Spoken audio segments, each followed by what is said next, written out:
Las tensiones y divisiones entre Europa y Donald Trump llegaron a un nuevo punto tras la reunión del republicano con Volodymyr Zelensky el viernes, en la cual el presidente estadounidense amenazó a su homólogo con dejarlo caer si no firmaba un acuerdo de paz con Rusia. Los líderes del bloque y de Reino Unido unieron filas respaldando al presidente ucraniano, pero Europa enfrenta un gran desafío en materia de seguridad y militar por no tener un ejército común y depender en buena parte del apoyo de Estados Unidos. Para analizar el panorama, conectamos con Alejandro Rascovan, doctor en Ciencias Sociales y profesor adjunto de Seguridad Internacional en la Escuela de Política y Gobierno de la Universidad Nacional de San Martín. Yo le doy la bienvenida a France 24. Empiezo preguntándole, en caso de un corte de la ayuda militar de Estados Unidos a Ucrania, ¿tiene Europa las capacidades militares para aportar a Ucrania todo lo que requiere en esta guerra contra Rusia? Hola, ¿qué tal? Buenos días. A priori no, pero no se sabe porque, o sea, está claro que Europa tiene capacidades económicas. La pregunta es si tiene no solo la capacidad militar en conjunto, diría la capacidad o la voluntad política es sobre todo la duda. Es decir, si Europa va a respaldar a Ucrania de la misma forma que se respaldó hasta ahora, y si va a ser Europa en su conjunto o no va a ser Europa en su conjunto, y si va a haber acuerdo intraeuropeo en relación a qué hacer, porque en algún punto marca también la política exterior europea en relación no solo a Ucrania, pero a Rusia, a Estados Unidos, a China, al resto de las grandes potencias también. Bueno, en estos momentos, ¿qué capacidades militares tienen los 27 países europeos en conjunto con Reino Unido si los comparamos con Rusia, Estados Unidos y China? Eh, bueno, tienen muchas y no muchas, digamos, depende de qué estemos pensando. Partiendo de la base de que a priori Francia y Reino Unido son potencias nucleares, bueno, eso ya marca a priori, por lo menos quienes pensamos desde las ciencias sociales, las relaciones internacionales, cierto límite en el accionar de los actores políticos, es decir, no es lo mismo interactuar en términos belicosos con actores sin capacidades nucleares que con capacidades nucleares. Por lo tanto, no es lo mismo, también, no sería igual tampoco la posición de Rusia si de repente las cosas escalasen con Europa occidental. Yo no creo que vaya en esa dirección. Después sí, Francia, Alemania, Italia, digo, son todas potencias industriales con grandes capacidades militares. De ahí a que haya un apoyo depende del escenario para pelear con quién y para qué y en qué escenario.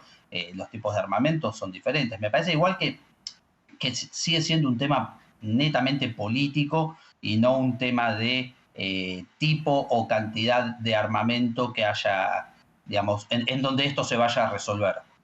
Bueno, por ejemplo, Emmanuel Macron ha planteado en varias ocasiones la posibilidad de un ejército europeo. Es un proyecto realista si lo hablamos a nivel militar y político, si tenemos en cuenta también que muchos países europeos todavía dependen del apoyo militar de Estados Unidos.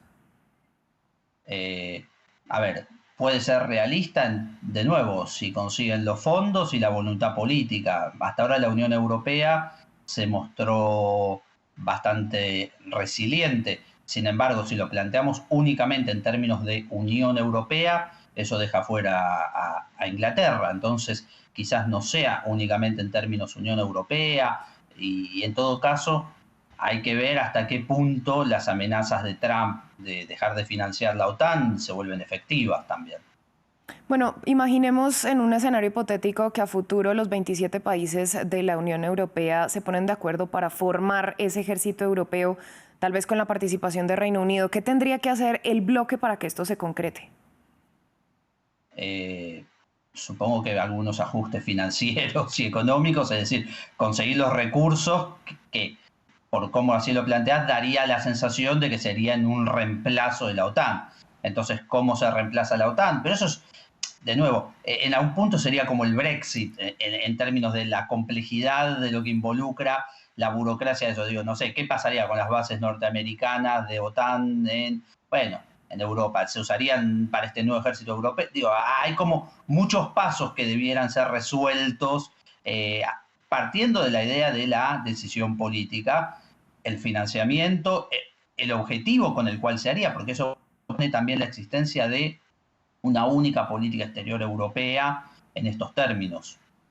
Bueno, Alemania es la principal potencia europea si lo hablamos en materia económica y poblacional, pero su ejército, según lo que dicen analistas, pues no está a la altura y depende de la protección nuclear de Estados Unidos. ¿No es hora de que Alemania desarrolle su propio ejército? Podría ser, digamos, en todo caso, eso sería como un quiebre de esta continuidad. Sería como un quiebre parecido a lo que viene planteando Estados Unidos de lo que pasó después de la Segunda Guerra Mundial, es decir, un orden liberal democrático occidental donde Alemania no tiene ejército por el costo de la Segunda Guerra Mundial. Bueno, si Alemania, digamos, rearma también un ejército, sería otro paso más en desarmar ese orden mundial. Bueno, usted nos lo estaba diciendo, en Europa solo son Reino Unido y Francia los que tienen armas nucleares. ¿Qué tendría que hacer el resto del bloque, hablando a gran escala, para dejar de depender de Estados Unidos en materia nuclear? No sé si pueden hacer mucho. A priori hay muchos tratados internacionales, por un lado, de no proliferación, y por otro lado, el costo, digamos, de producción de estas armas, de producir armas nucleares es también una modificación, entre comillas, de lo que algunas teorías, algunos autores hablan como el balance de poder. Digo, a priori no hay muchos países que se sumaron al club de armas nucleares en los últimos 70 años. Es decir, se fueron sumando India, Pakistán, y hay alguna duda a Irán, Corea del Norte, pero después son originalmente casi los mismos en las últimas décadas.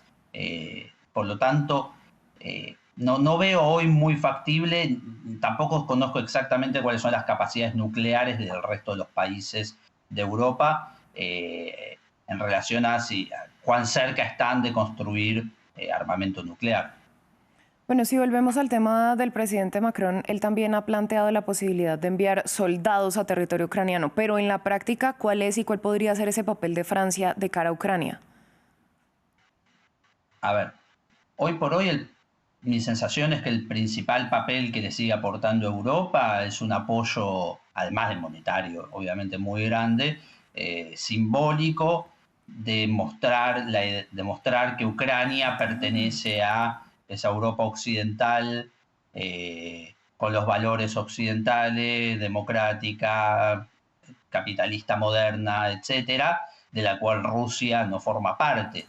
En todo caso, la idea de la pertenencia sigue siendo, que fue también una de las grandes motivaciones por la cual Ucrania, digamos, se debatió en esto, y otros de los países de la Unión Europea se siguen debatiendo. O sea, cuánto están dentro de la esfera rusa, cuánto están dentro de la esfera de Europa Occidental, entendiendo Europa Occidental como un proyecto sociopolítico. Creo que más allá de lo material, hay un aporte simbólico muy fuerte, sobre todo visto después del quiebre del otro día, o semi-quiebre, o todavía es difícil catalogar, de los eventos de la Casa Blanca con Trump y el presidente ucraniano. Bueno, están a punto de cumplirse los 80 años del final de la Segunda Guerra Mundial. En ese contexto, ¿qué se puede analizar de la OTAN? ¿Estamos próximos a ver su final o ese es un escenario improbable? Diría que con Trump nunca se sabe. O sea, está claro que Trump tiene un estilo de negociación duro y directo. Un poco lo mostró también en su primer mandato. Este parece un poco más recargado, el 2.0. Ahora, no, hoy por hoy, digamos, parece que la amenaza tiene más que ver con un tema de financiamiento, digamos, de finanza norteamericana en relación a querer ajustar sus números. Y bueno, ¿cómo hacemos para que la OTAN sea más entre iguales, que hay que irse ya de la OTAN? Pero de nuevo, como es Trump, mañana puede haber un apoyo multimillonario para la OTAN y pasado mañana puede amenazar con irse. Creo que todo en general con Trump se resume a su idea de cómo mantener a Estados Unidos en el liderazgo y cómo mantener su política interior. Entonces, es posible que, digamos, los escenarios hoy están todos abiertos. Más, digamos, en escenarios tumultuosos da la sensación de que las crisis permiten más movimientos, por lo tanto se podría llegar a pensar de que podría haber una reformulación de la OTAN en otro tipo de tratado paneuropeo, y habrá que ver qué pasa con Japón, digamos, o digamos, qué pasa con las otras zonas del mundo donde también dependen de del apoyo económico y del apoyo militar de Estados Unidos, Taiwán, Corea del Sur, etcétera. Pues Alejandro, usted muchas gracias por su análisis y por compartirlo con nosotros en France 24. No, por favor, un gusto. A ustedes muchas gracias por su sintonía. Hacemos una breve pausa y volvemos.